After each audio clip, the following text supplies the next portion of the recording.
Welcome. In this video, I'll show you how to wrap text in Lucidchart. All right, as we all know, we don't have the direct wrapping technique here in Lucidchart, but here's the workaround. For example, you have this rectangular shape of an image. For example, okay, now you wanted to add in some text in here. Go ahead and go to the shapes right here at the left panel. Now click on, for example, this shape right here. Drag and drop it. Now make the shape bigger. Okay, just like that. Now go ahead and change the shape's color.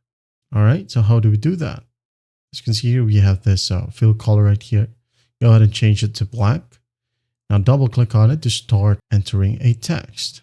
Now, for example, I wanted to add in just random text, okay? Like so. I'm going to press Ctrl+A, then change it into text color right here to white. So it's visible, okay? Just like that. Gonna add in some more. As you can see here, it exceeds the square. All right. So what we're going to do to fix that, just press Ctrl+A and go ahead and click on the drop down right here for the text size. Just click on it and hit on auto. Now, if you notice that the text is getting smaller, just go ahead and pick a section, for example, right here at the center. Okay. Now press and hold Shift on your keyboard and hit on enter. And as you can see here, it's not overlapping, okay? Just like that. And that's basically how you do it. Well, I hope this video helps, and I'll see you in the next one.